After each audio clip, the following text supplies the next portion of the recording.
dia. Bom dia a todos. Eu sou Daniela Chiaretti, repórter especial de Meio Ambiente do Valor, e quero dar boas-vindas a vocês todos nessa manhã de segunda-feira, em que nós fazemos um primeiro de 2 webinários, nesse horário das 9h30 até as 11h. É uma iniciativa da rede Uma Concertação pela Amazônia e do jornal Valor Econômico. Nós vamos discutir nesses 2 webinários as perspectivas da sociedade brasileira para a agenda climática da Amazônia. E neste primeiro dia, a nossa perspectiva é a perspectiva dos economistas. Então, para abrir este evento, eu chamo o Beto Veríssimo, que é cofundador do Amazon e também coordenador do projeto Amazônia 2030, e a cientista política Ana Toni, que é diretora executiva do Instituto Clima e Sociedade. Eu chamo os dois, o Beto. Bom dia, Beto. Bom dia, Ana. Bom dia, Dani. Bom dia, Beto. Bom dia. Muito obrigada por estar aqui com a gente. E eu, então, convido o Beto a falar primeiro e depois a Ana. Muito obrigada. Bom dia para todos, mais uma vez. Obrigado pelo convite. Na véspera desse summit, é bom lembrar que a Amazônia está sob uma tempestade perfeita de problemas sociais. Os indicadores são os mais sofríveis do Brasil. Econômico, a Amazônia tem uma participação pífia no PIB nacional, apenas 8%, sendo que a Amazônia representa 59% do território, 13% da população, e emite 42% dos gases de efeito estufa. Então tem alguma coisa errada na economia da Amazônia, emite muito gás de efeito estufa, muito pouca riqueza. Essa performance da economia tem se arrastado nas últimas décadas, sempre em torno de 8%, e sempre com emissões relativamente altas, já foram até maiores, e já foram também menores no momento que o Brasil estava enfrentando o desmatamento com mais competência. O desmatamento é o câncer que inibe o desenvolvimento da Amazônia. Ele permite a entrada de agentes econômicos que estão interessados muito mais no desmatamento, na degradação e na ilegalidade, e inibe bons investimentos. Então, a gente tem que acabar com esse câncer. O Brasil já desmatou muito mais do que precisava na Amazônia. Nós já desmatamos uma área maior do que o estado de São Paulo e Minas Gerais, e uma área mais ou menos do tamanho do estado do Paraná está abandonada, foi utilizada e não tem nenhuma atividade produtiva. Isso mostra o desperdício que tem sido a dinâmica de desmatamento na Amazônia. A floresta tem valor, a gente está aqui num painel com gente que pode se debruçar com muito mais profundidade, embora esse valor ainda é crescente, esse valor não está plenamente reconhecido no mercado, mas eu acho que é uma questão de tempo nesse horizonte dessa década, em que os recursos da floresta, sejam os seus produtos, sejam os serviços ambientais, sejam cada vez mais valorados. O mercado, nesse momento, não quer produtos do desmatamento. Está sendo muito claro os sinais enviados por compradores, por investidores, mas é importante lembrar que, embora haja uma falha de mercado na dinâmica de ocupação da Amazônia, há, sobretudo, uma falha política grave. A gente está vivendo um ciclo de políticas pró-desmatamento. Claramente, as políticas fundiárias têm impulsionado o desmatamento da Amazônia. Todas as vezes que o Congresso ou o Executivo sinalizam que vão regularizar posses recém-desmatadas, eles estão premiando a grilagem e o roubo de florestas públicas, e esse processo está avançando, e é exatamente aí, nessas áreas griladas e desmatadas de forma ilegal, que tem sido o acréscimo. O Brasil vinha com uma média de desmatamento de 4, 6 mil quilômetros até 2015, esse pulo de lá para cá sempre coincide com medidas de relaxamento de fiscalização ou tentativas sucessivas de regularização fundiária nos termos de favorecer a grilagem. A regularização fundiária não é uma solução perfeita para todos os dilemas da Amazônia. Ela serve para algumas situações específicas onde se faz necessária a regularização fundiária, basicamente nas áreas que já foram desmatadas lá atrás, que estão ali no chamado arco, cinturão do desmatamento antigo. Ali a regularização fundiária, com medidas adicionais de verificação, se faz necessária. No restante da Amazônia, a regularização fundiária é um estímulo ao desmatamento ilegal. O atraso no Código Florestal, outra medida clara de falha de política pública, também compromete os esforços de combate ao desmatamento e o fim do desmatamento. Então, já fechando um pouco do que eu chamo quase que a missão Amazônia, a gente precisa chegar no final dessa década com uma Amazônia não só com desmatamento zero, e eu coloco aqui zero absoluto, não é só ilegal, é desmatamento zero mesmo. Aqueles que têm direito a desmatar vão ser compensados. Nós precisamos restaurar uma parte da Amazônia que já foi desmatada muito além do que é necessário. Temos que ter uma transição para a economia da floresta, tem vários potenciais mercados abertos, os serviços ambientais são promissores, embora a gente está na infância desse mercado. Restauração florestal, plantar de volta florestas nativas para mitigar os efeitos das mudanças climáticas. Impulsionar as cadeias compatíveis com a floresta. Um estudo recente publicado no próprio Valor pelo Amazônia 2030 mostra que um conjunto de 60 produtos compatíveis com a floresta, que a Amazônia já exporta, tem mercados globais de 170 bilhões de dólares. A Amazônia brasileira participa de uma forma muito pequena, com 0,2%. Tem, portanto, um potencial enorme de crescimento se as políticas públicas começarem a enxergar a floresta como, de fato, ela é a oportunidade do Brasil ser uma potência ambiental e, ao mesmo tempo, uma potência agrícola, mas uma potência agrícola de uma agricultura de baixo carbono. Outras atividades que existem na Amazônia são compatíveis com o desenvolvimento da região. É importante, a agropecuária pode ser feita de forma mais racional, mais intensiva, respeitando o Código Florestal. Mineração, uma atividade importante hoje, principalmente no estado do Pará. Então, essas atividades estão todas na direção de uma Amazônia que possa ter uma pegada de carbono menor, não faz menor sentido esses 42% de emissões para uma geração de riqueza tão pífia. E desejo aí um debate de muita qualidade. A gente tem um painel de gente com absoluta competência nesses temas, sejam eles de políticas públicas, de economia, e nesse momento também passo aí para a Ana, que vai falar sobre a parte do como fazer. Eu disse mais ou menos o que a gente tem que fazer aqui, mas tem muito desafio em como fazer isso. Obrigado, Beto. Bom dia, Daniela. Bom dia a todos e todas. É um prazer. Obrigado pelo convite para fazer essa abertura. Bom, eu acho que a sociedade brasileira delegou o desenvolvimento da Amazônia por muitos anos já aos governos federais, de um jeito ou de outro, por décadas. E, recentemente, com o crescimento absurdo do desmatamento, com os dados pífios sociais da Amazônia e com a falta de visão dos governos federais, principalmente do governo federal, neste momento, acho que a sociedade brasileira percebeu que não mais pode delegar ao desenvolvimento da Amazônia, que é 60% do nosso país, aos governos federais, que isso tem que ser uma tarefa do Brasil como um todo, da sociedade brasileira como um todo. E a concertação, uma concertação pela Amazônia, é mais uma das iniciativas que tem como objetivo aprender, gerar conhecimento, debater, fazer um debate amplo e plural sobre a Amazônia e promover sinergias sobre um desenvolvimento sustentável da Amazônia. São mais de 200 líderes que fazem parte, pessoas da academia, do setor privado, dos governos estaduais e municipais, sociedade civil, comunidades locais, todos esses que se encontram regularmente olhando como é que a gente vai dar conta de conservação da floresta amazônica e do desenvolvimento econômico e social.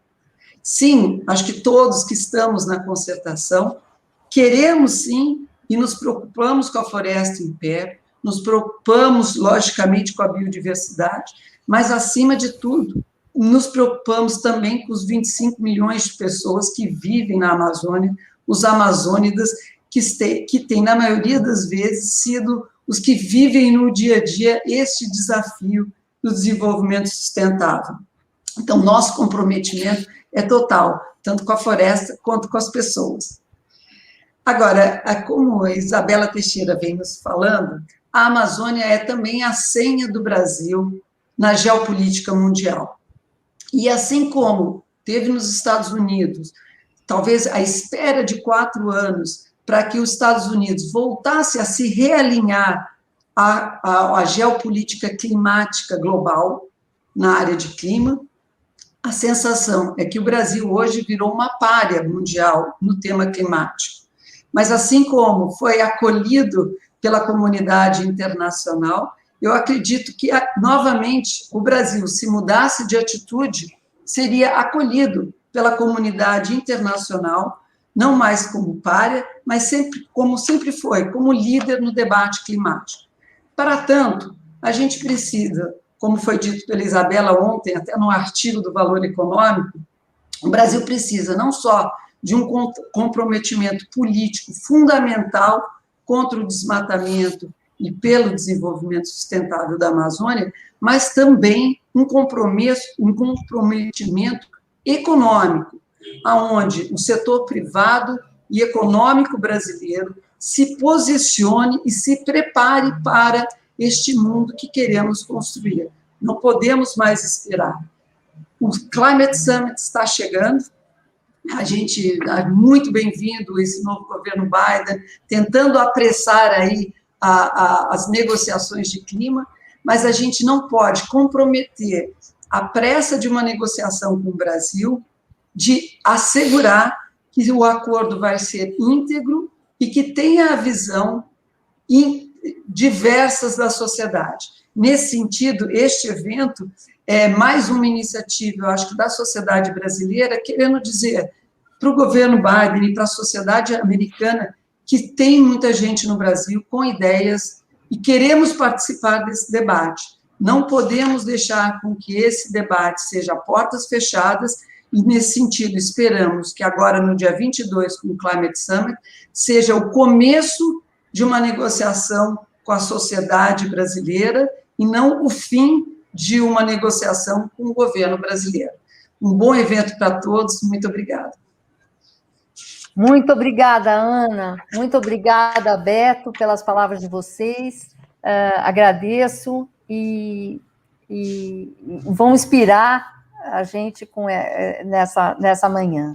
Eu agora chamo os nossos, como disse o Beto, a nossa plateia altamente qualificada, e como disse a Ana Toni, para ouvir a visão um pouco dos economistas. Então, eu chamo todos eles. Por favor, Joaquim Levy, o Armínio Fraga, a Laura Carvalho.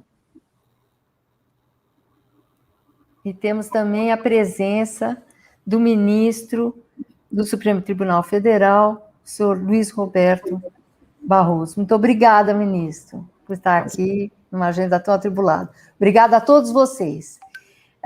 A ideia agora é o seguinte: nós vamos ouvir exatamente a visão de cada um deles sobre a agenda climática e a Amazônia durante mais ou menos 5 minutos. Cada um fala e depois eu volto e tento fazer um debate, algumas perguntas, até às 11 horas, quando a gente termina. Então, eu iniciaria, para iniciar essas falas sobre a visão econômica, eu iniciaria o debate convido o diretor de Estratégia Econômica e Relações com o Mercado do Banco Safra, o ex-ministro da Fazenda e ex-presidente do BNDES, o senhor Joaquim Levy. Obrigada, Levy, por estar conosco, e você tem aí a fala. Bom dia. Bom dia, Daniela. Primeiro, eu gostaria de parabenizar a concertação, o Jornal Valor, e saudar os meus colegas de painel, o ministro Barroso, a Laura, o Armínio, assim como o Beto Veríssimo e a Ana Toni. Eu não preciso elaborar sobre as repercussões internacionais do desmatamento da Amazônia entre investidores, importadores e países amigos e aliados. Aqui, ao invés, eu gostaria de explorar alguns princípios e desafios para o desenvolvimento da região e opções práticas, porque o mais importante agora é sabermos o que queremos e ter, assim, disposição para avançar. Primeiro, um pouco como já foi falado, sabemos que a Amazônia tem um papel crucial para o clima no mundo e no Brasil. a savanização da Amazônia teria um custo incalculável para o país, e ela é tão mais provável quanto mais frágil a região estiver por causa do desmatamento, e também quanto menos o Brasil for capaz de trabalhar com os maiores emissores do planeta para evitarmos o aquecimento global. Reconhecer o aspecto existencial da preservação da floresta é fundamental para orientar a estratégia de desenvolvimento da região e também para precificar o custo de desmatamento, até porque, como foi dito, o retorno das atividades econômicas na maior parte das áreas desmatadas tem sido pífio. Mesmo onde a agropecuária teve sucesso e houve investimento, quando se olha como um todo, incluídas as áreas desmatadas e as abandonadas, como foi dito, é evidente que não foi uma estratégia ótima. E mais, a perda de biodiversidade nas áreas desmatada nunca vai ser totalmente recuperada, mesmo onde tem regeneração natural. Bom, é nesse quadro que a gente tem que pensar o crescimento econômico sustentável e considerando todo o crescimento da população que tem tido e as expectativas dessa população. O crescimento sustentável não é fácil na Amazônia, e o que explica por quê? Que as transferências de renda para a região, inclusive as de natureza constitucional, continuam importantes. E porque sua eficácia tem que estar sendo avaliada com atenção e de forma permanente. Também vale a pena, quando a gente olha o lado econômico, reparar que, apesar da maior parte da população estar nas cidades, a base tributária da região é bem limitada.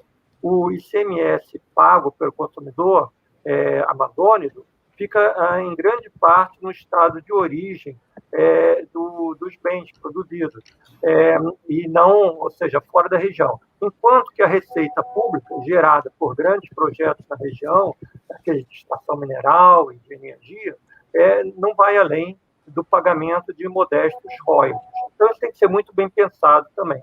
Além do que, a geração de impostos na agropecuária também é pouca, mesmo quando ela não é piorada pela informalidade e ilegalidade, esta facilitada pela falta de rastreamento e opacidade das GTAs, que a gente sabe.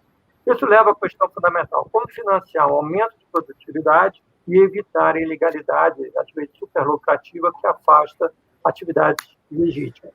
Eu acho que isso é uma estratégia equilibrada de capital humano, inovação e investimento, combinada com o combate à ilegalidade, inclusive políticas de comando e controle que a gente viu, e só assim você vai ter a bioeconomia, as cidades florescendo, assim como redução de cuidado de carbono na agricultura, com a integração de lavoura, pecuária, floresta, esse tipo de coisa. Eu acho que tem uma estratégia se formando, tenho conversado muito nos últimos tempos, e ela é uma estratégia que reconhece a complexidade da região, assim como a urgência dessas mudanças. Uma primeira mudança é a gente ter um ordenamento claro do território, que valorize a floresta, que depois que vai é insubstituível, e dando destinação clara a essa floresta, além de, com a ajuda da tecnologia, você melhorar a abrangência, transparência, integração do mapeamento, cadastro e registro da propriedade individual e também da coletiva, naquelas múltiplas formas que caracterizam a região. A outra coisa que a gente tem que focar muito é a análise das possibilidades e das dificuldades da gente chegar ao entendimento internacional sobre crédito de carbono, que reconheça a abrangência, a peculiaridade e ousadia da NDC brasileira original e os serviços ambientais que a floresta proporciona, assim como os bilhões de toneladas de carbono que serão capturados nos próximos 30 anos nas áreas com regeneração natural ou assistida. Isso tem que ser entendido e negociado e muito rápido.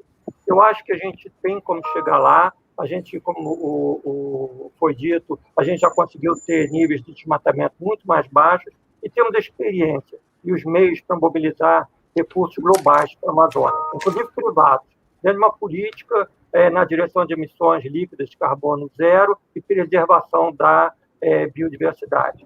Enfim, eu tenho convicção que podemos enfrentar com sucesso o perigo da mudança climática e suas ligações com a Amazônia se discernirmos e articularmos nossas prioridades, como, aliás, O Brasil fez 80 anos atrás, colhendo frutos econômicos, como a CSN, todo mundo conhece a história, alavancando o desenvolvimento, enquanto a gente forjava uma parceria internacional para defender os nossos valores e interesses em outra ocasião em que a humanidade também correu perigo. Então, mãos à obra. Obrigado. Muito obrigada, Levi. Muito bons pontos. Obrigada por esse panorama. E eu chamo agora, então, para dar continuidade, gostaria de convidar o economista e sócio fundador da Gávea Investimentos, o ex-presidente do Banco Central, Armínio Fraga. Bom dia, Armínio. Bom dia, obrigado, Daniela, colegas. É um prazer estar com vocês aqui hoje, um momento difícil, mas também cheio de oportunidades. Eu queria concentrar meus minutos em três blocos, três pequenos blocos. O primeiro, o Joaquim já apontou na direção, o entendimento que nós estamos vivendo uma situação, vamos dizer, de sobrevivência planetária, uma questão existencial, vem crescendo. Conceitos como o impacto da mudança climática, o potencial devastador da perda de biodiversidade, e a ideia maior de que vamos dizer, a natureza é parte do nosso capital enquanto planeta e é também um grande bem público, né? E meu primeiro ponto é que assim, hoje nós temos, talvez pela primeira vez em um bom tempo, com a chegada do presidente Biden, com os sinais que a China vem dando, nós temos uma janela se abrindo, e em bom tempo, porque o relógio joga muito contra. Então, o Brasil precisa se engatar nesse trem. O momento que nós vivemos aqui hoje é dificílimo, um momento, eu diria, até de trevas, mas tem muitos atores importantes aqui dentro se posicionando, mostrando ao mundo que, enfim, que nós temos, vamos dizer, diversidade aqui dentro também. O segundo ponto tem a ver com a importância das ideias num projeto de desenvolvimento de uma nação, particularmente na nossa nação, no Brasil. Nós temos sido, historicamente, vítimas de ideias erradas em uma série de áreas cruciais. Talvez no topo da lista, a área da educação, que quase que desde sempre, até relativamente recentemente, a educação não foi uma prioridade, o modelo de desenvolvimento que o Brasil escolheu quando se atirou na aventura da industrialização e da urbanização, aliás, ambas corretas, mas o modelo foi incompleto. Não se prestou muita atenção na educação, hoje nós pagamos esse preço, é só comparar com a trajetória da Coreia. Um outro grande tema é o tema das desigualdades, que conversa com o assunto educação, com certeza.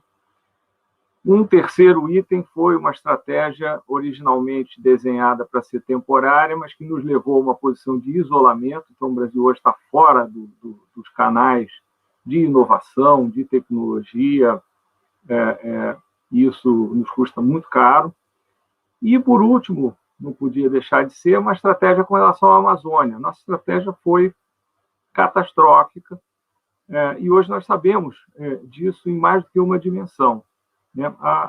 Hoje nós já entendemos, isso é fruto de muita pesquisa, que nós não precisamos derrubar mais uma árvore sequer para seguir desenvolvendo os espaços que a agricultura já ocupa, com grande sucesso, com o uso de tecnologia. Cada vez mais há uma pressão da sociedade para que as tecnologias utilizadas sejam, vamos dizer, amigas da natureza e das pessoas. Nós estamos falando aí em áreas que têm a ver com a nossa qualidade de vida, em última instância, tema da maior importância. Nós estamos entendendo aqui no Brasil, alguns de nós, pelo menos, que preservar a Amazônia é do nosso interesse, claro. Claro que, em algum momento, o mundo vai estar mais integrado nessa área e nós, inclusive, provavelmente vamos ser pagos para fazer esse trabalho. Mas não há por que esperar. É do nosso interesse, nós estamos próximos de um ponto a partir do qual, como disse Joaquim, vários cientistas vêm dizendo, não há regeneração, que isso é muito grave. Isso teria um impacto terrível na zona mais produtiva do Brasil, a agricultura tem sido um sucesso. Não há benefício, portanto, qualquer ao desmatamento, isso precisa ser coibido e não incentivado. Isso é um ponto muito básico. Foi dito aqui que existem áreas abandonadas e em muitas dessas áreas ocorre algum reflorestamento natural. É a minha impressão como economista que essa é uma área muito fértil para estudos que transformem essas situações ou de degradação ou de alguma recuperação natural em áreas onde se recupere, de fato, a floresta, onde se crie espaços para estancar a perda de biodiversidade, quem sabe até melhorar. E eu vejo essa situação hoje como uma em que nós temos que nos preparar. Em última instância, é disso que se trata.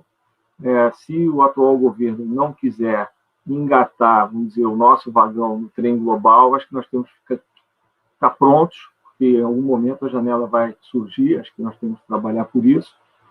E aí o Brasil vai poder explorar o que é uma janela extraordinária, como eu disse, tanto para dentro quanto para fora, e para dentro, diga-se de passagem, com imensos ganhos de qualidade de vida, quando o assunto é visto da maneira completa que ele merece.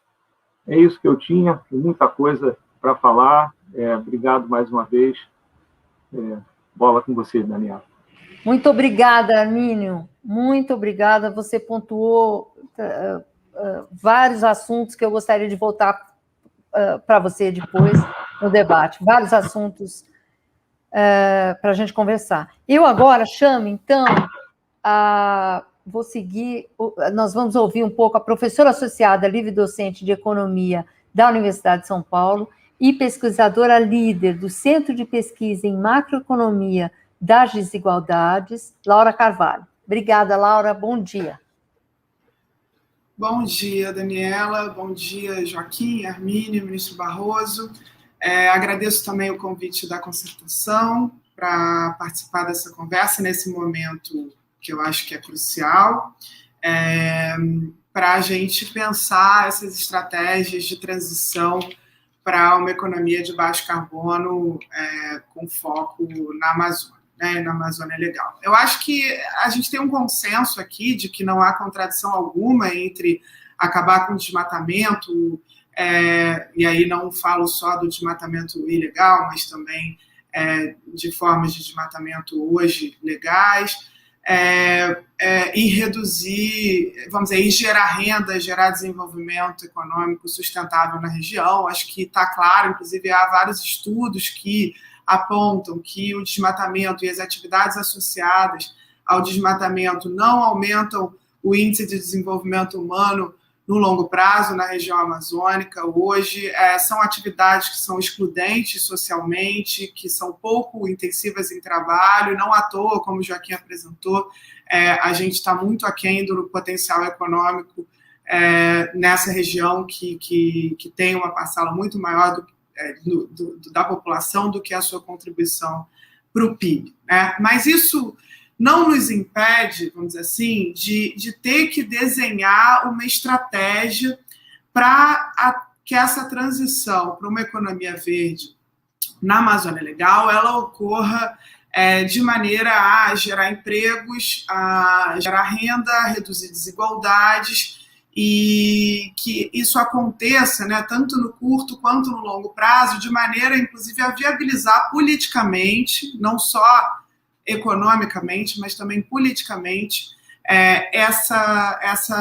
esse objetivo de zerar o desmatamento na região.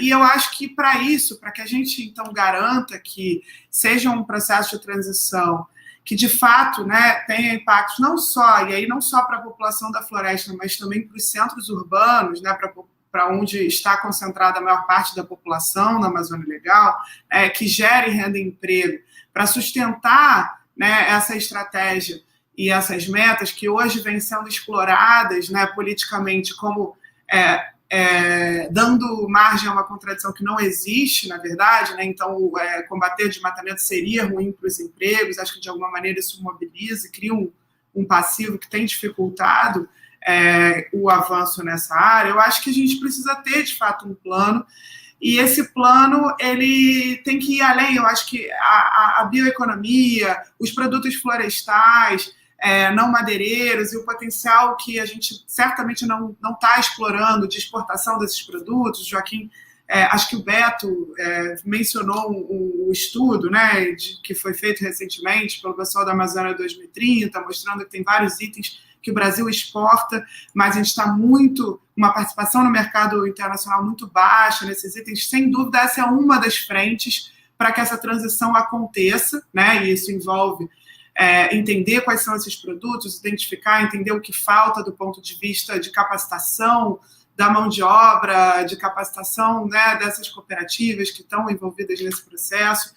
Isso é uma das áreas, né? Mas eu acho que essa não é a única área. Eu acho que a gente precisa entender uma estratégia mais ampla de transição, inclusive se inspirando nos planos de recuperação verde que outros países têm implementado. É claro que nós temos especificidades, a Amazônia tem carências próprias, as desigualdades regionais são mais profundas, a gente tem a questão do desmatamento, que é central, que não vale para outros planos, mas isso não significa que a gente não tem que ter uma estratégia, um plano que articule, né, redução de desigualdade, transição para uma economia de baixo carbono e geração de empregos verdes, na linha do que tem sido formulado ao redor do mundo. E eu acho que a gente precisa pensar, então, no caso da Amazônia Legal, por exemplo, como articular, como coordenar um programa voltado para a infraestrutura verde. E aí eu não estou falando apenas daquilo que tem sido pensado mundo afora, né? Infraestrutura de energia, transição energética, uso eficiente de energia. No caso da Amazônia, a gente tem carências, né? A questão do saneamento, de poluição dos rios, mesmo o acesso à internet, que ainda é precário na região e que dificulta até que a gente consiga ter o desenvolvimento da bioeconomia para explorar esses mercados. A questão da infraestrutura da infraestrutura de transporte, não só, eu não estou falando entre as cidades, mas dentro das cidades, das capitais da região. Acho que isso pode ajudar numa transição a gerar empregos no curto prazo também, e criar as condições para a reorganização do espaço com a floresta em pé. E, finalmente, a questão da inovação, né, e tecnologia e capacitação, como articular uma rede, né, entre o setor privado, institutos de pesquisa, universidades, para que esses potenciais sejam realmente explorados no longo prazo. Então, acho que a gente tem que pensar e desenhar realmente uma estratégia que tem esses impactos de curto e de longo prazo em direção a uma nova economia na Amazônia. E é isso que eu tenho para esse primeiro momento. A gente conversa mais em seguida. Obrigada novamente. Muito obrigada, Laura. Sim, certamente vamos querer saber muito mais dessas tuas ideias. Mas agora, para fechar essa parte do evento, eu quero passar a palavra com muita honra ao presidente do Tribunal Superior Eleitoral e ao ministro do Supremo Tribunal Federal, o senhor Luiz Roberto Barroso, que nos deu a alegria de abrir um espaço na agenda e para estar aqui conosco nessa manhã. Muito obrigada, ministro. Bom dia, Daniela, é um prazer poder estar aqui com vocês. Cumprimento o Beto Veríssimo, que é o meu guru nessa matéria, a Ana Toni, cumprimento o Joaquim Levi, cumprimento o Armínio, cumprimento a Laura Carvalho. Uma palavra para explicar como é que eu vim parar aqui. Eu, em 2019, recebi um convite para falar num 14º Congresso da ONU em Kyoto, e o meu tema era Amazônia, crimes ambientais e desenvolvimento sustentável. Eu aceitei o convite e aí passei a estudar essa matéria, li tudo o que eu podia sobre o tema. Publiquei 2 artigos no Brasil e nos Estados Unidos, um acaba de sair na revista de Direito Internacional de Harvard, In Defense of the Amazon, e vou aqui basicamente resumir o que eu aprendi e que penso que possa oferecer como contribuição. Eu sou o único não economista, eu imagino, aqui nesse debate.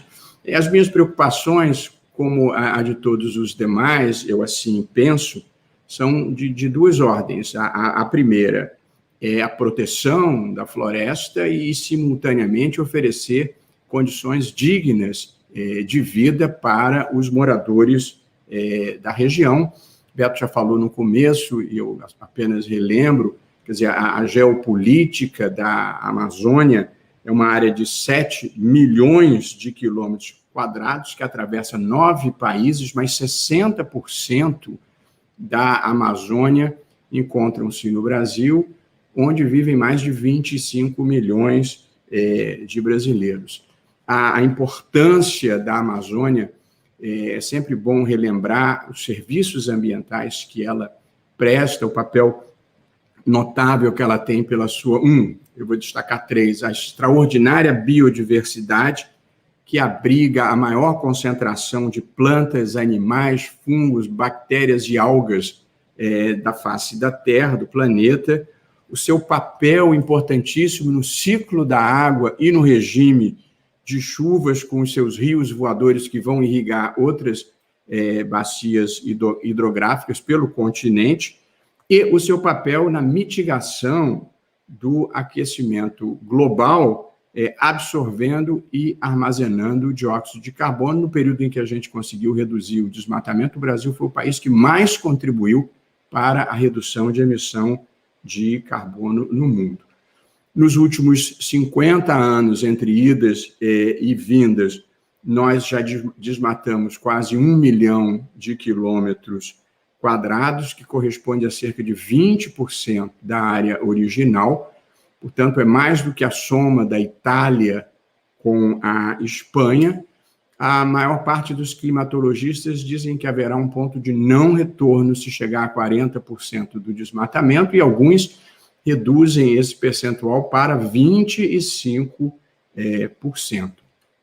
As causas desse desmatamento, elas são conhecidas, e há um razoável consenso, que é o desmatamento para fins de pastagens, para criação de gado e, residualmente, para a agricultura, notadamente de soja, um conjunto amplo de crimes ambientais praticados na região, e, nos últimos anos, sobretudo aí a partir de 2014, um afrouxamento na fiscalização e no controle, agravado de maneira drástica nos últimos 2 anos. Os crimes ambientais pouco reprimidos na Amazônia, os principais são, além do desmatamento em si, as queimadas deliberadas, a extração e comércio ilegais de madeira, a mineração ilegal e a grilagem de terras. A dinâmica do desmatamento costuma seguir o seguinte itinerário. Primeiro, é a extração ilegal de madeira, das madeiras nobres, depois vem a queimada do que sobrou, depois vem a ocupação pelas fazendas de gado e, eventualmente, de soja, e, em seguida, na área que me diz respeito, mas que é importante aqui, a tentativa de legalização dessas áreas públicas que são griladas. Há uma solução relativamente consensual, propostas por economistas e por ambientalistas e por climatologistas, que é o que se tem chamado de bioeconomia da floresta, um esforço para fazer com que a floresta de pé valha mais do que derrubada, e parte da constatação, sempre enfatizada pelo Beto, de que os modelos econômicos adotados até aqui na Amazônia não melhoraram os seus indicadores sociais. E, portanto, o que se tem proposto é essa bioeconomia da floresta, ou Amazônia 4.0, combinando a 4ª revolução industrial, os avanços tecnológicos, pesquisa, inovação e investimento, para se criar valor agregado para os produtos da floresta. Eu concluiria 2 propostas concretas que eu considero relevantes. Uma na área jurídica e outra talvez no plano internacional de se pensarem ideias. No plano jurídico, há um problema que, a meu ver, estimula a continuidade do desmatamento na Amazônia, que é a renovada possibilidade de regularização de terras griladas. E, portanto, nós tivemos uma legislação no governo Lula, que era para ser a única, e permitir a regularização de tudo que havia para trás. Depois veio uma nova regularização de áreas griladas no governo do presidente Michel Temer, e já agora há uma medida provisória, por circunstância política não passou, mas vai voltar, para regularizar de novo as áreas griladas. Portanto, você dá um estímulo para que o indivíduo que está grilando sempre tenha a confiança de que ele vai conseguir regularizar ali na frente. Portanto, nós precisamos interromper esse ciclo, ainda que se queira uma última vez regularizar, que é, a meu ver, uma emenda constitucional que proíba a regularização de terra grilada na Amazônia a partir do momento da sua promulgação, porque com isso nós interrompemos o ciclo de incentivo a esse avanço sobre a floresta. E, por último, há uma proposta que eu fiz desse congresso da ONU, que foi adiado, mas acabou sendo realizado o mês passado, em Kyoto, nessa modalidade em que a gente vai a Kyoto por videoconferência, o que talvez nem seja tão bom assim, que eu penso que o mundo inteiro está preocupado com a Amazônia. Portanto, não apenas programas como o REED e os mercados de consumo fiscalizarem a origem dos produtos para terem certeza que não são de desmatamento, mas eu acho que as melhores cabeças do mundo precisam pensar um plano estratégico que respeite, evidentemente, a soberania nacional e que respeite os interesses das populações locais, mas se o mundo está interessado, nós precisamos ter, talvez sob os auspícios da ONU, com participação da OCDE, do Banco Mundial, uma grande comissão com brasileiros e estrangeiros, cientistas, ambientalistas, investidores, economistas, para pensar um verdadeiro plano estratégico de viabilidade da Amazônia para que a floresta de pé valha mais do que a floresta derrubada. De modo que, concretamente, emenda constitucional para impedir a regularização de áreas griladas e um grande esforço mundial para pensarmos um plano estratégico que mobilize cientistas e investidores, e muita gente já está interessada, para esse plano estratégico para a Amazônia. Muito obrigado pela oportunidade de participar desse debate qualificado. Devolvo a palavra para a Daniela. Muito obrigada, ministro Barroso. Eu queria comentar também que o senhor é professor titular da UERJ, nos deu aqui uma aula com a sua visão. Muito obrigada, e com essa ideia, que eu vou voltar a ela. Minha ideia agora é fazer algumas perguntas a vocês, mas, por favor, vamos começar com uma pergunta, mas se vocês tiverem alguma pergunta para fazer um ao outro, é só sinalizar que a gente abre o debate entre nós mesmos. Então, eu queria começar com o Levi, com o ministro Levi, que foi o primeiro a falar. Eu sei que você tem se debruçado muito nessa estrutura, nesses novos mecanismos financeiros. Você, na tua fala, abordou com muita clareza as dificuldades de se transferir renda para a Amazônia. E, Levi, de uma maneira clara, o mais claro possível, num tema tão árido que é o artigo 6, a regulamentação do artigo 6 do Acordo de Paris, ali se colocam os créditos de carbono como uma possibilidade de financiar a preservação na Amazônia. O Beto Veríssimo, na sua fala, inclusive disse algo que está muito tomando força hoje em dia, que é tentar evitar qualquer desmatamento na Amazônia, o legal e o ilegal. E ele mencionou até quem tiver a possibilidade legal de desmatar seria compensado. Então, me diga, na sua perspectiva, os créditos de carbono são uma boa opção entre essa cesta de possíveis instrumentos financeiros que se montam? Como é que você vê isso? Oi. Os créditos de carbono são bons, mas eles são complexos, envolvem uma opção de negociações internacionais, interesses. A gente tem que estar muito bem preparado para poder extrair alguma coisa dessa arena.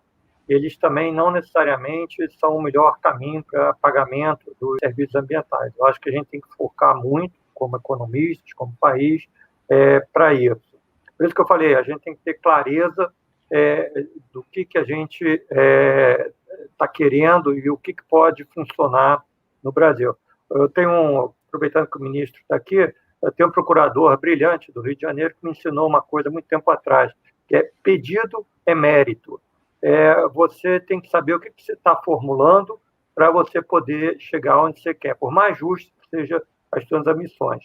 Então, por exemplo, não é claro como que créditos de carbono vão funcionar no caso de uma coisa que nós todos aqui mencionamos, que é o potencial de regeneração natural e assistida. É uma coisa absolutamente indiscutível, mas que não é evidente. O ministro mencionou os REDs, também temos que continuar trabalhando, porque o Acordo de Paris e o próprio artigo 6 não conversa, por exemplo, com o MDL, aqueles mecanismos que o outro a gente estava acostumado. Por quê? Porque no passado os países em desenvolvimento não tinham metas, agora eles precisam ter metas.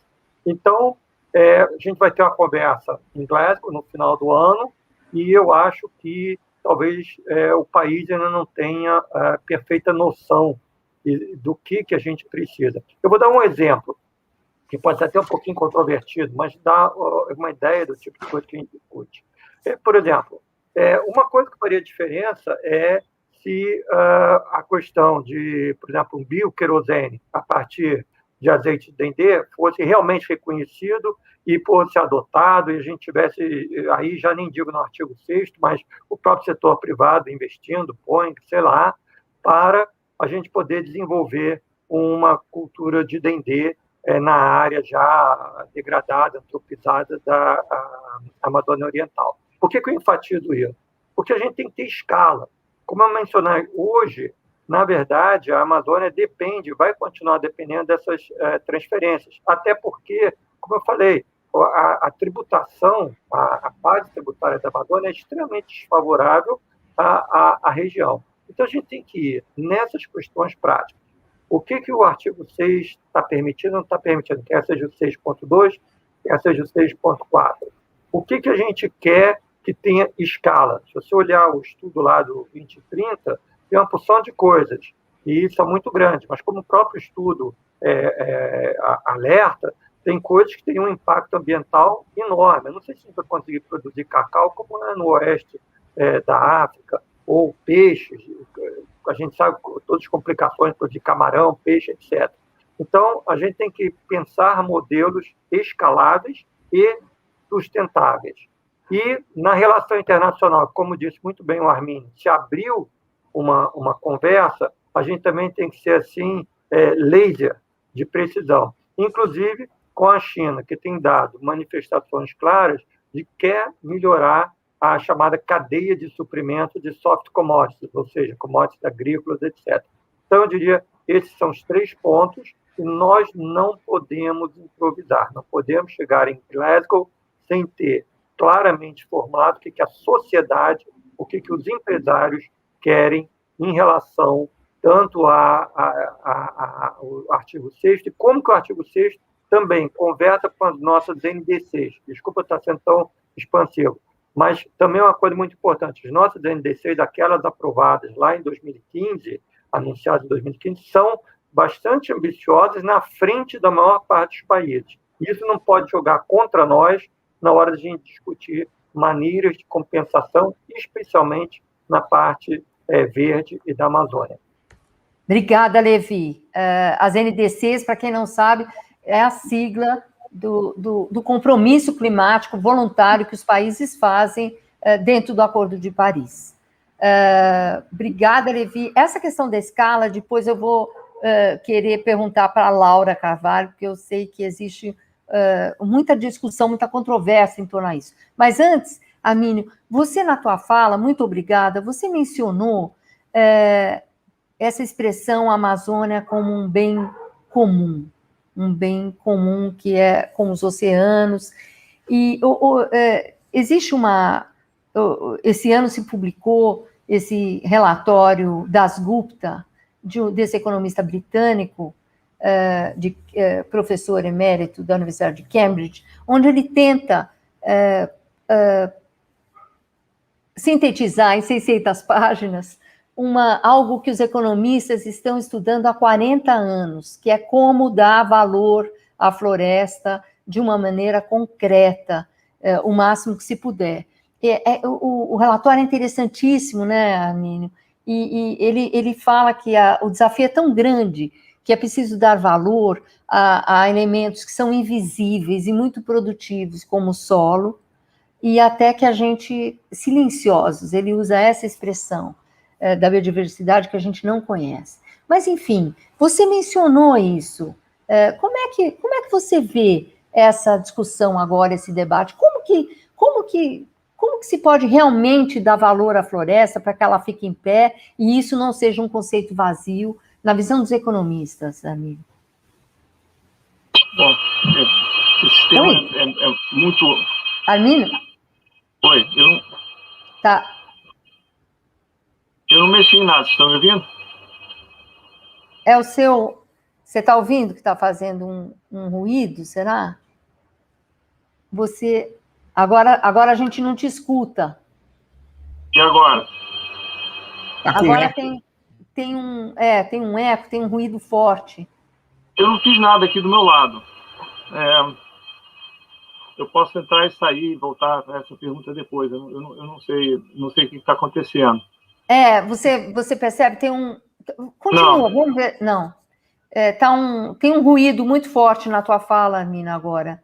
Não sei por quê. Mas eu Talvez... só... Nada mudou aqui, tá? Eu tinha um ar-condicionado ligado, que era até um fator... Faz o seguinte... Está com o celular ligado, parece 2 sons simultâneos, Armínio. Não. Talvez você sair e voltar de novo, a Tatiana talvez te ajude. Talvez seja uma boa ideia você sair da sala e ela te... Tenta mais uma vez, vamos ver se passou. Vamos lá, então. Posso continuar? Não. Eu vou pedir para a Tatiana te dar uma ajuda e a gente fala com a Laura e talvez você entrando e voltando de novo. Que pena. Laura, muito obrigada pela tua fala também. E eu estou aqui querendo muito te perguntar de plano, como o ministro Barroso também colocou uma ideia de plano até internacional, mas eu queria mencionar isso que o Levi falou, que é escala. Então, por exemplo, existe uma controvérsia em relação a esse termo dentro da Amazônia, né, do desenvolvimento econômico da Amazônia, não é, Laura? A própria bioeconomia que você falou, existe uma briga. Se a bioeconomia, briga entre aspas, se a bioeconomia é algo das comunidades tradicionais, da própria vocação da Amazônia, do que a gente exporta e poderia exportar mais, exportamos de uma maneira amadora, como esse estudo, ou se bioeconomia também é o agronegócio, ou se as duas coisas não são excludentes, Laura. Queria ter um pouco tua visão. Eu acho que esses conceitos, Daniela, eles também não são tão absolutos, né? Hoje o que eu entendo é que a bioeconomia é aquilo que, de fato, está ligado à produção, enfim, de produtos florestais, não madeireiros, e que utilizem esses produtos nos insumos de outras indústrias, ou sejam vendidos diretamente, né? Mas que são insumos biológicos renováveis, sendo utilizados nesses processos industriais. Acho que a bioeconomia ela oferece realmente um potencial gigantesco na região amazônica. Disso acho que há pouca dúvida.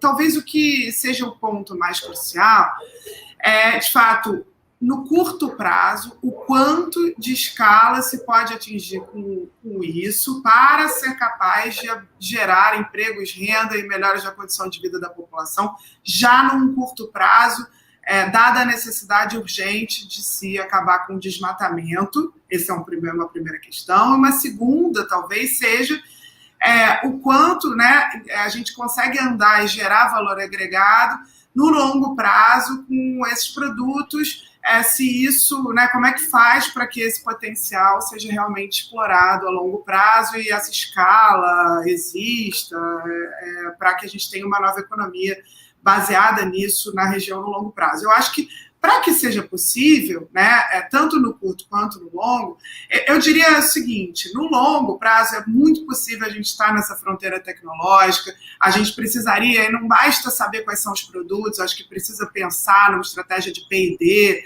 né, de pesquisa e desenvolvimento, capacitação, tem uma série de elementos, infraestrutura, conectividade, como eu falei, uma série de elementos que são condição para que a gente, no longo prazo, chegue com a bioeconomia como realmente alguma coisa que vá ter um potencial gerador de emprego e renda que nos tire, que tire essa região também do atraso socioeconômico, né, que ela vive.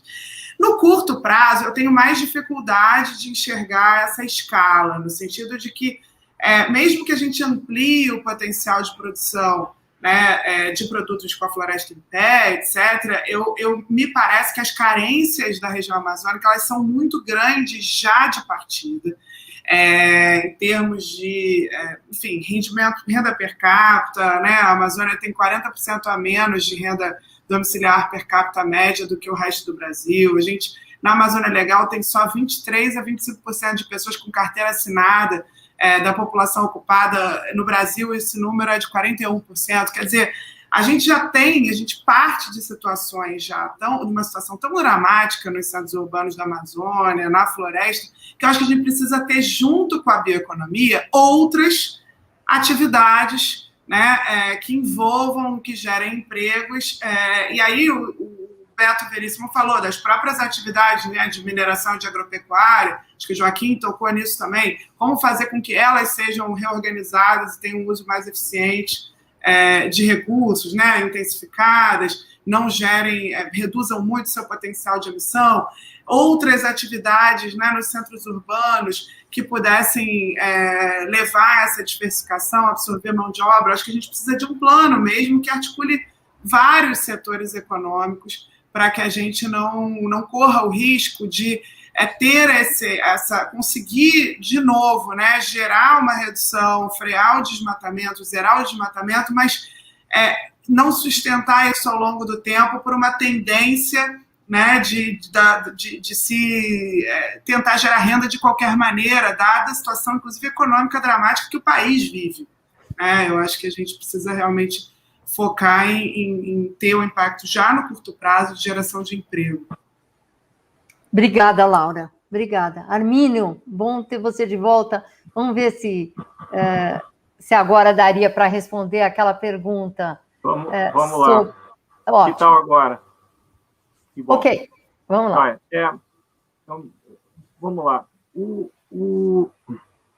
O relatório das GUPTA, que eu acho que você cobriu hoje brilhantemente na sua matéria e na entrevista no Valor, recomendo a quem não leu que o faça.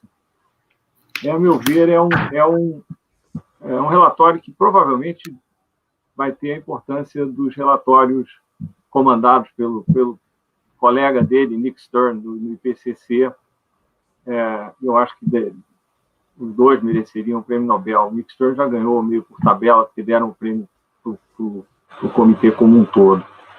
A ideia, em última instância, é assim, ela tem a ver com uma coisa muito intuitiva.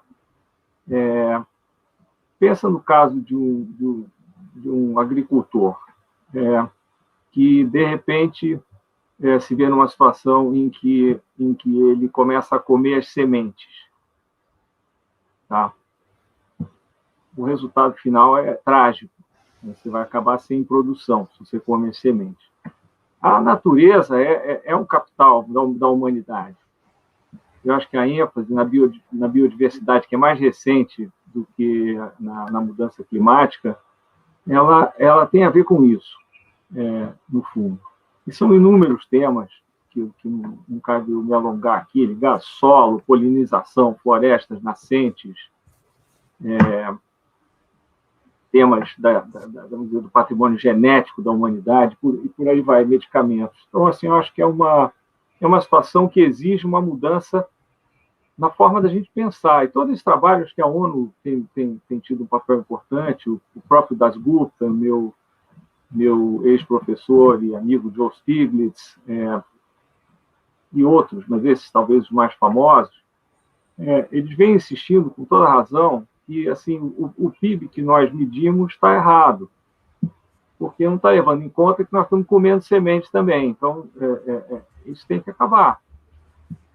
No caso da Amazônia, eu sou totalmente partidário da ideia de fazer a floresta de pé valer mais do que derrubada, mas isso só não vai funcionar, não, tá? Eu acho que nós temos que acabar com todos os incentivos e brechas da legislação, essa ideia de uma anistia periódica para os grileiros é um absurdo completo, eu estou totalmente de acordo com o ministro.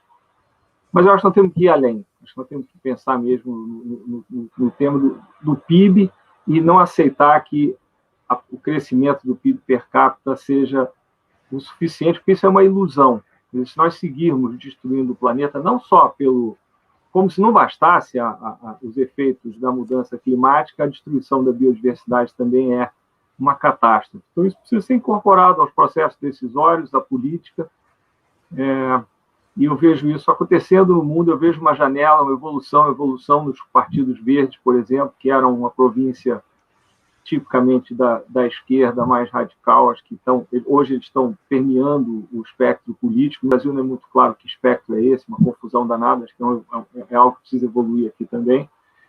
Mas acho que é algo que tem que ir nessa linha. A ideia de que capital natural é um fator de produção, é algo que tem impacto social. Eu queria fazer um breve comentário, já que, antes que volte esse barulho aí horroroso, que eu não sei muito bem nem como é que era, fazer um rápido comentário no que Joaquim e Laura pontuaram.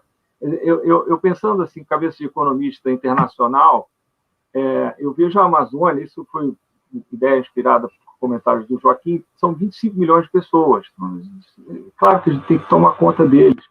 É um desafio de desenvolvimento assim, colossal, não é tão diferente, na essência, da Zona Norte aqui do Rio. Os 4 panelistas hoje são do Rio, aliás, diga-se passagem, vivo o Rio. Eu acho que tem uma diferença, tem 2 diferenças importantes. Os dilemas do desenvolvimento da Amazônia humano são os mesmos que a gente tem no resto do país. Tá? Desigualdade, falta de oportunidade, falta de emprego, etc.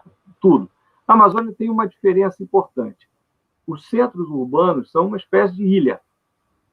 Tá? Então, a análise desse modelo de desenvolvimento é uma análise de economia internacional. Tem a ver com custos de transporte, que limitam um pouco o que seriam os ganhos do comércio. Aí, no caso, a gente às vezes se esquece que você tem ganhos com o comércio internacional, mas você tem ganhos enormes com o comércio interno no Brasil. A gente se esquece disso, mas a nossa infraestrutura é um obstáculo enorme, a falta de... E a nossa estrutura tributária é um outro manicômio. A gente não consegue... Não é que o Brasil não consiga fazer comércio com a França ou com o Canadá. São Paulo tem dificuldade em ter uma vida econômica com Minas. Tá? Então, são problemas que na Amazônia são especiais. Eu acho que a Amazônia tem uma grande desvantagem, porque não dá mais para ficar abrindo sulcos degradados de um lado para o outro na Amazônia. Esquece, não dá. Então, nós vamos ter que resolver isso de outra maneira. E aí tem, claro, as oportunidades que a Amazônia também oferece. E eu acho que esse seria assim, o desafio. Ele tem todas as dimensões do resto do Brasil, que é pobre, desigual, etc., e mais essa questão. E eu não vejo, no caso da Amazônia em pé, um sistema que funcione sem a força do Estado também. A força proibindo, acabou. Tá? Então é isso. Não pode. Ponto final. Isso tem que ser uma coisa séria, monitorada, punida também, além da eliminação de todos os incentivos à destruição desse patrimônio nosso e da humanidade. Obrigada, Armínio. Obrigada. Muito bom. Existe... O que está sobre a mesa, né? Por exemplo, a gente vê ontem os Estados Unidos, nesse final de semana, Estados Unidos e China assinaram uma declaração conjunta, se comprometendo, fazendo uma série de compromissos a curto e para essa década, compromissos climáticos. É um caminho, eles falam nessa agenda, tanto uma agenda de energias renováveis, colocam tecnologias novas, sequestro de carbono, hidrogênio, falam em tentam, só mencionam um ponto muito delicado ali da China, que nós sabemos que é o maior consumidor de carvão do mundo, né, e também financia termoelétricas no exterior.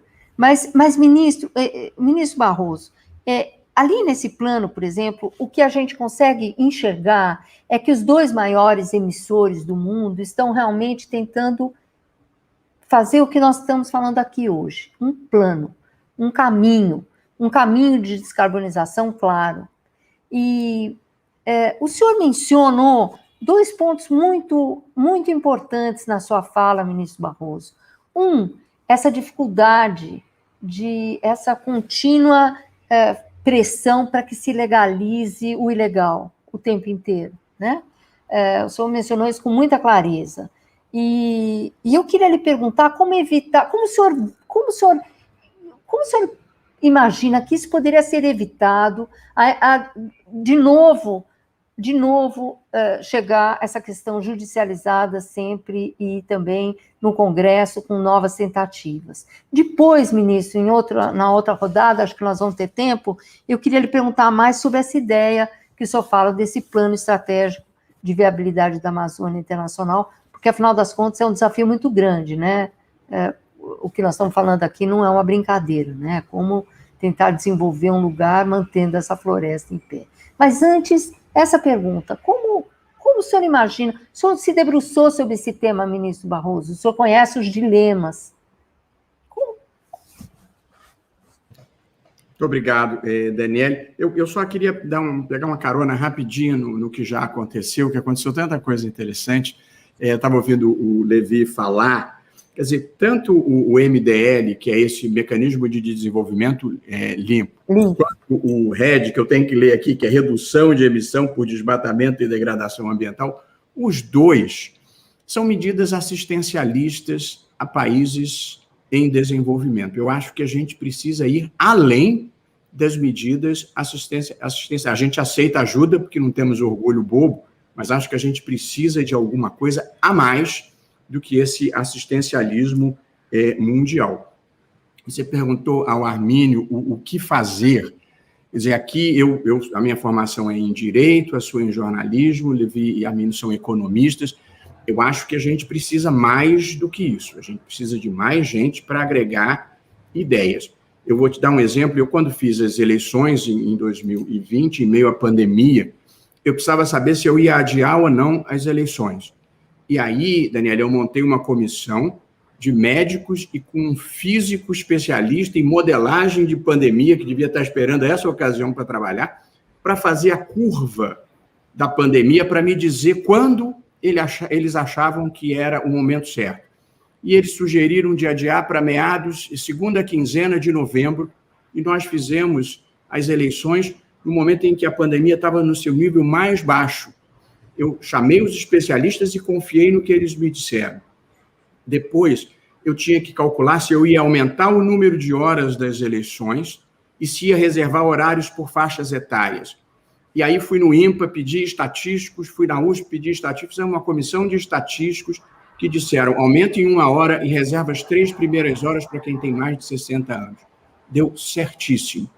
Depois era fazer um plano de segurança sanitária, eu fui na Fiocruz, no Einstein e no CIRI, pedi me ajudem a fazer um plano. Fizeram um plano, nós distribuímos por todas as sessões eleitorais, as eleições não contribuíram em nada para o aumento da pandemia. Portanto, a moral dessa história, para mim, a gente precisa encontrar as melhores cabeças capazes de pensar esse plano. Portanto, são economistas, são ambientalistas, são climatologistas, são investidores, tem que levar em conta as populações locais, mas veja, as populações locais, estamos falando de 25 milhões de pessoas. Portanto, tem interesses que tem índios, tem quilombolas, que têm que ser considerados, e tem pessoas que têm outros interesses. Portanto, eu acho que nós temos que levar em conta, em sentido amplo, os interesses da população local. Para mim, na passagem da Laura, bioeconomia é tudo aquilo que seja sustentável. Portanto, eu acho que a gente não deve confinar a uma coisa ou outra. Se é possível o manejo de extração de árvores de maneira sustentável, beleza. Se for possível o agronegócio de maneira sustentável, ótimo. Mas a ideia da indústria 4.0, que é a do Carlos Nobre, é você trazer tecnologia e inovação para agregar valor aos produtos da floresta. Também acho que é uma boa ideia. Portanto, eu acho que é um somatório de muitas coisas diferentes.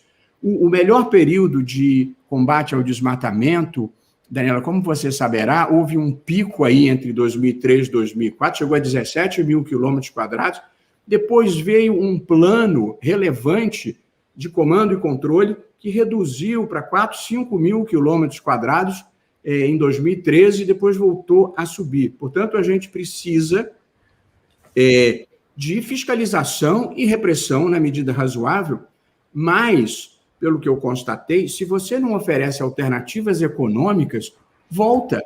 Eu agora estou lidando com o problema da desintrusão de invasores em terras indígenas. Muito importante.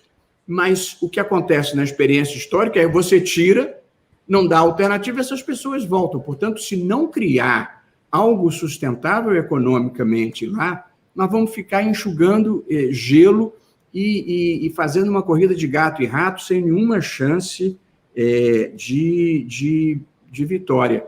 Portanto, eu acho que nós temos que combinar medidas jurídicas e repressivas com medidas econômicas, mas eu acho que a gente tem que ter um plano. O Carlos Nobre gosta de falar de criar um Vale do Silício.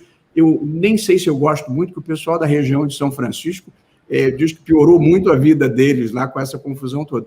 Mas, seja como for, eu acho que nós precisamos de um plano estratégico multidimensional e a gente tem que ter humildade, trazer as melhores cabeças do mundo, e as brasileiras também, e pensar um plano estratégico. Foi isso que eu propus na ONU. A condição é respeitar a soberania brasileira, respeitar os interesses das populações locais, mas pensar uma coisa nova, criativa, original, que talvez a gente nem tenha visto ainda. Muito obrigada, ministro Barroso, né? Com esse desmatamento que foi a 27 mil quilômetros quadrados, né?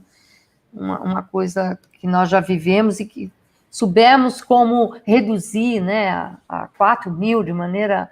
Mas eu gostaria de saber mais desse seu plano internacional, vamos puxar mais ali. Mas eu queria perguntar ao Levi sobre planejamento, porque é disso também que nós estamos falando aqui. Estamos falando da necessidade de ordenamento territorial, Laura colocou a necessidade de infraestrutura verde, ministro Barroso colocando claramente os problemas de regularização fundiária.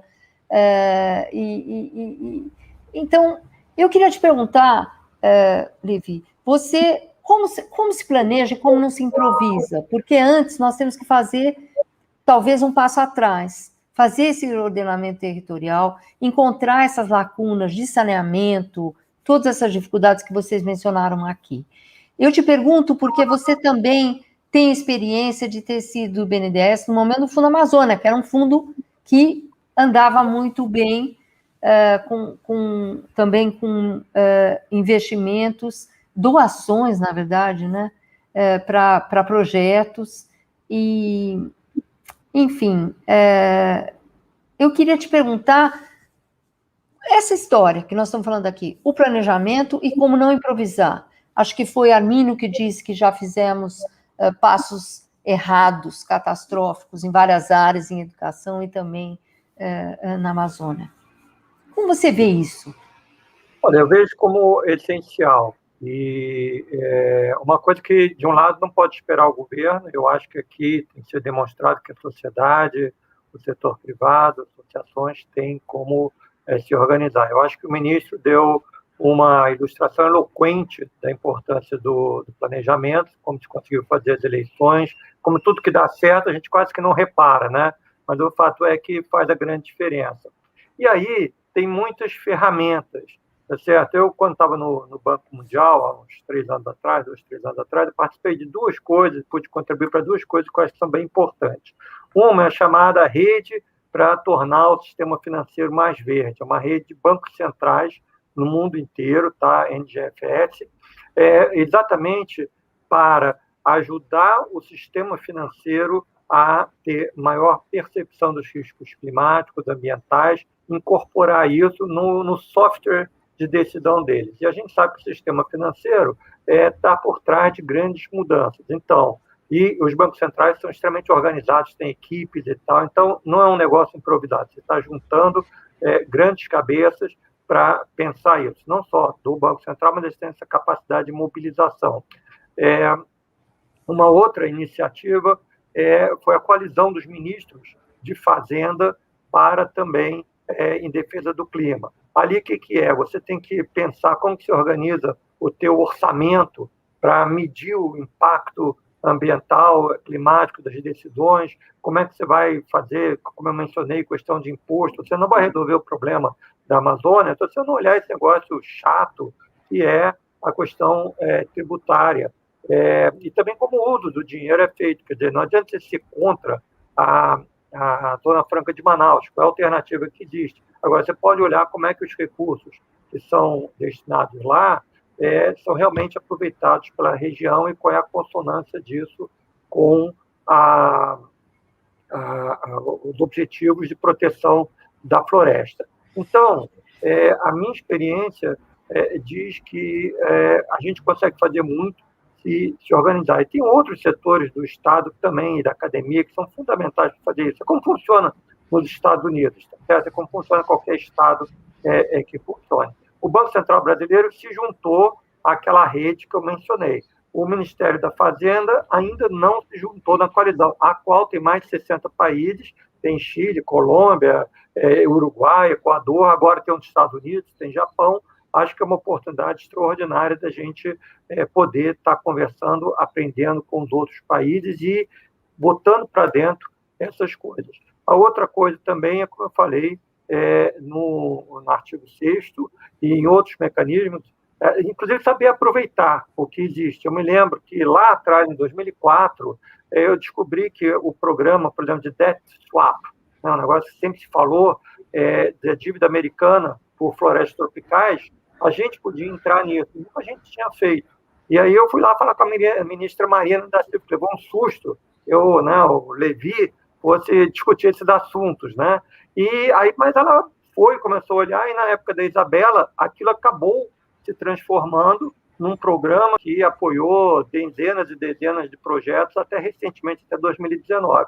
Então, a gente também saber aproveitar o que existe e desenvolver coisas que vão funcionar para nossas circunstâncias e reconhecendo tudo que a gente já fez, eu acho que é fundamental. Eu, às vezes, sou um pouquinho prático nessas coisas, mas é porque o tempo urge. E a gente tem gente, como disse o ministro, a gente tem gente boa, o Arminio pode citar 30 pessoas de brasileiros com uma experiência internacional incrível, que dentro do governo, fora do governo, podem realmente fazer uma diferença para a gente definir uma estratégia, um caminho consistente, em escala, que atenda esses objetivos que aqui nós mencionamos, que hoje eu acho tanta gente no Brasil já comunga e não está esperando necessariamente o governo para começar a se mexer. Muito obrigada, Levi. Vou para o Arminio, acho que depois não vou conseguir mais voltar para você, Levi, mas, Arminio, é o seguinte, exatamente esses pontos que o ministro Levi falou, sobre o Banco Central, sobre o Banco Central criando esse birô verde, né? Você mencionou alguns desses pontos numa reunião há um mês, mais ou menos, atrás. Você dizia ali que o Brasil precisa fazer um reflorestamento massivo, né? Então, nós estamos aqui falando não só em não desmatar, não só o que, né, ministro Barroso, é difícil explicar para os estrangeiros, porque a gente se compromete com o desmatamento ilegal para 2030, ou seja, a gente se compromete em cumprir a lei, né? E para os estrangeiros é muito difícil eles entenderem isso, né? Mas, Arminio, eu queria te perguntar um pouco sobre essa movimentação, sobre o que o Levi falou, sobre essa movimentação por exemplo, existe sobre a mesa se temos que dar preço ao carbono, se temos que criar mercados de carbono. Você está vendo... o Banco Central, é verdade, não é de hoje, ele está se criando resoluções e normas e tentando estudar o que é essa nova economia mesmo, né? Eu queria te perguntar o que te chama a atenção disso, para onde você acha que esse sistema financeiro nosso, ou de tributação, como bem disse o Levi, deveria ir? Está havendo hoje, no fundo, uma conscientização da importância desses desafios que são existenciais, e isso está permeando, eu diria, todas as áreas da política pública, e é assim que tem que ser. O que o Banco Central puder fazer, que faça alguma coisa, sempre é possível. Acho que tem mais espaço para se trabalhar no Ministério da Economia, com os instrumentos que o Ministério da Economia tem. E há nessa grande equação, uma consciência cada vez maior de que áreas que, há não muito tempo atrás, nem passavam pela porta do Ministério da Fazenda ou da Economia, hoje são parte integral de uma estratégia de desenvolvimento econômico. Eu comentei mais cedo, em cima da entrevista de hoje sua, no Valor, com o professor Partha Dasgupta, ali tem... o conteúdo mostra que, se nós vamos dar conta desses desafios todos, nós vamos ter que incorporar e coordenar com a política econômica, com a política, com P maiúsculo, com o orçamento, com as prioridades da nação, questões ligadas à educação, às desigualdades, à saúde e ao meio ambiente e todas as suas ramificações. Isso passa a ser um item absolutamente crucial e que perpassa assim, o espaço do Ministério do Meio Ambiente. Eu acho que isso, para mim, é a coisa mais importante. Acho que as crianças têm que, na escola, já aprender e pensar em temas ligados à qualidade de vida delas, é disso. As pessoas têm que entender que, no fundo, é disso que se trata, né? Elas precisam aprender mais sobre saúde, sobre prevenção, etc. Eu acho que está havendo uma incorporação do tema, e eu digo isso com a esperança de que isso acabe também sendo incorporado à política pública e, portanto, à política. Os nossos representantes precisam ter em mente que isso aqui não é um assunto assim de um ministério que fica lá no canto da esplanada, não. Isso é coisa grande e tem que estar na cabeça de todo mundo. Todos os partidos deviam ser meio verdes hoje, para falar a verdade. Isso não deveria ser uma diferença entre partidos. Tá? Algo nessa linha. Muito obrigada, Armínio. E você tem toda a razão. A gente vê em países europeus que essa é uma agenda que cobre o espectro político inteiro dos partidos, né? Claro que os partidos verdes têm muita força, mas é uma agenda incorporada a partidos de centro e a partidos de direita mais conservadores também, né?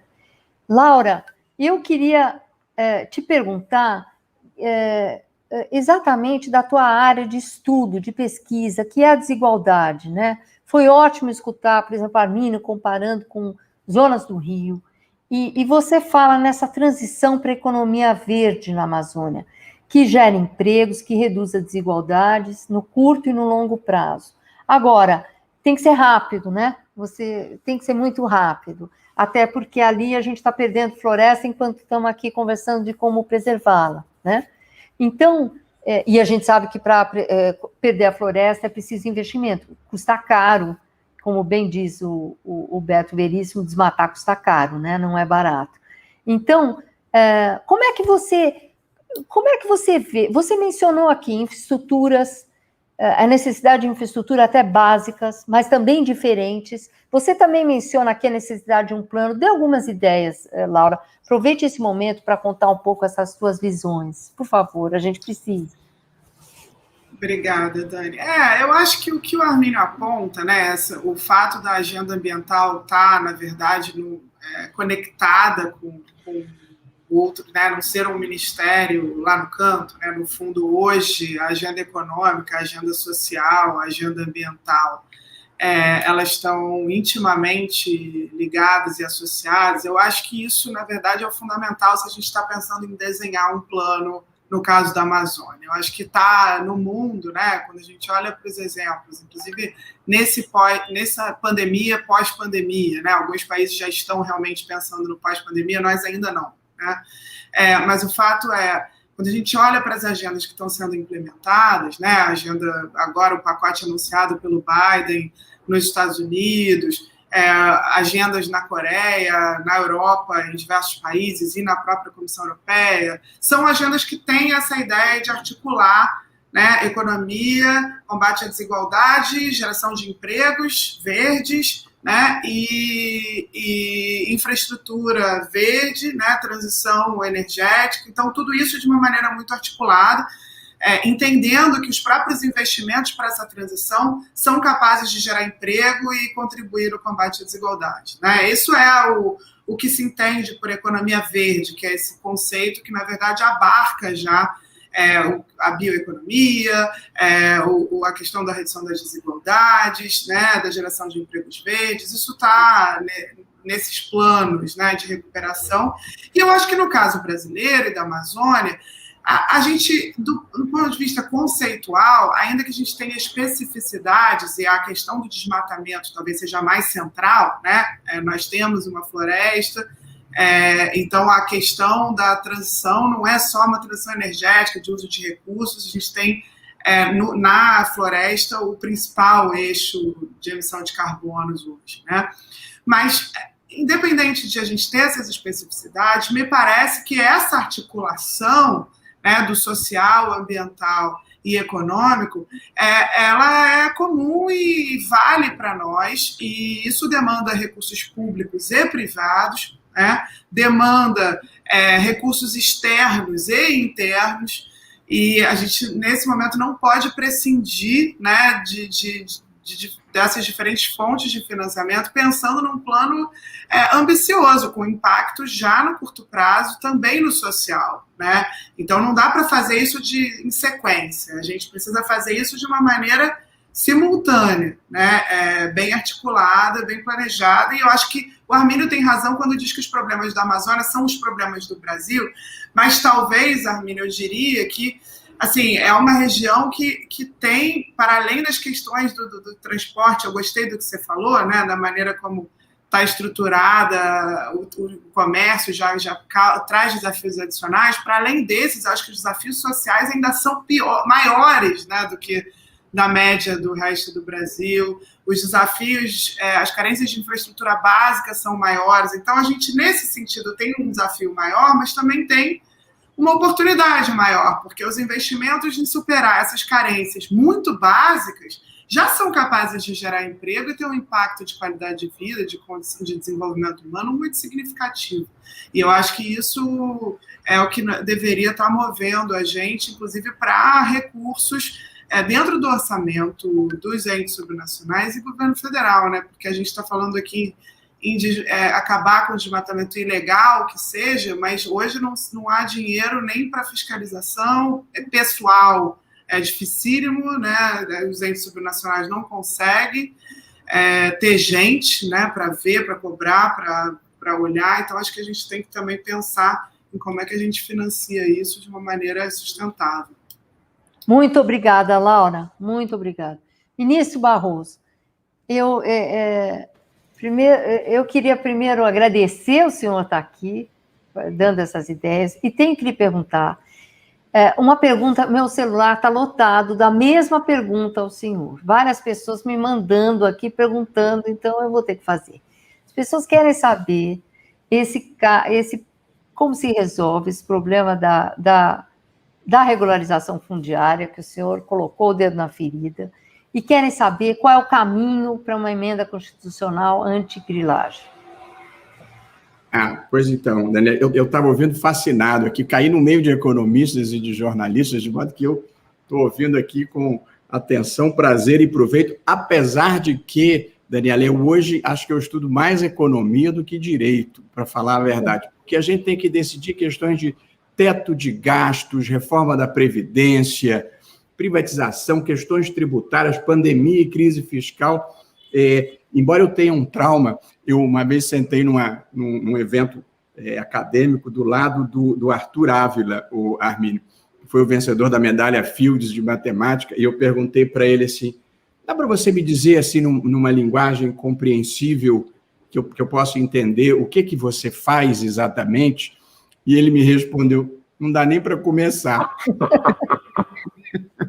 Eu fiquei bem abalado com a incapacidade do meu universo mental de chegar lá. E queria fazer uma observação interessante, me considero importante, na linha do que a Laura suscitou e antes o Armínio, é que nós, na vida, a história da civilização é a superação de alguns sensos comuns da ignorância. De que as mulheres são inferiores, de que negros são outra raça, de que gays são pervertidos, de que a pobreza é destino. E a questão ambiental era uma dessas questões tratadas com imensa ignorância. E ainda hoje você pode encontrar em altos postos pessoas que ainda militam nessa ignorância. Porém, esse é um processo histórico e, portanto, já vai se criando um senso comum evidente de que nós temos que cuidar do planeta, do meio ambiente e zelar por uma economia verde.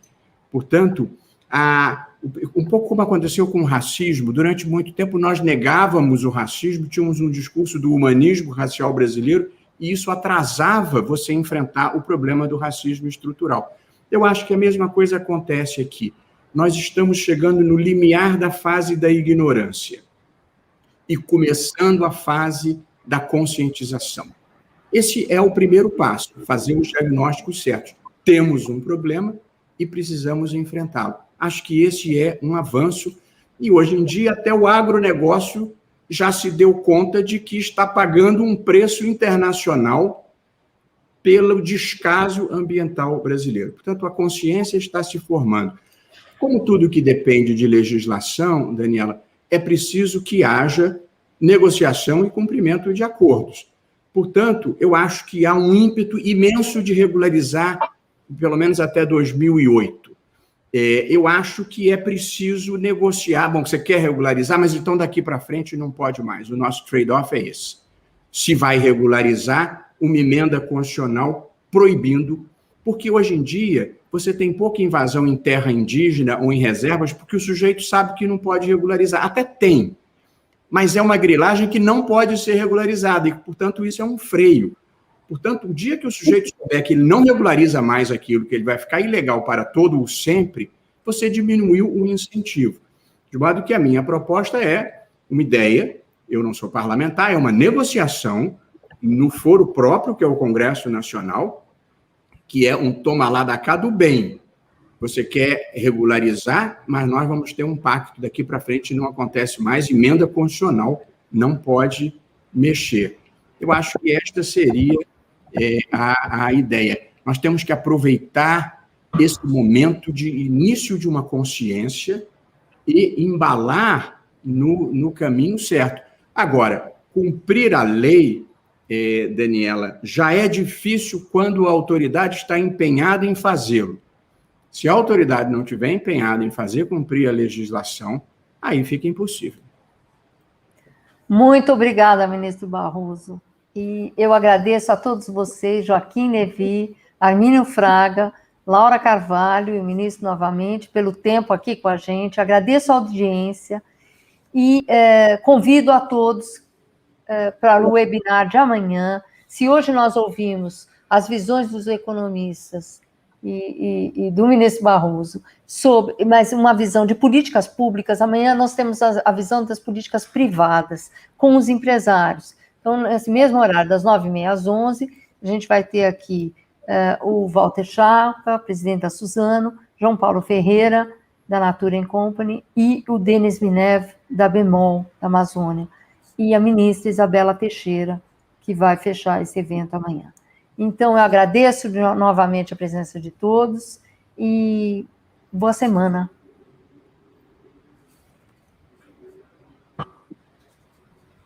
Obrigado.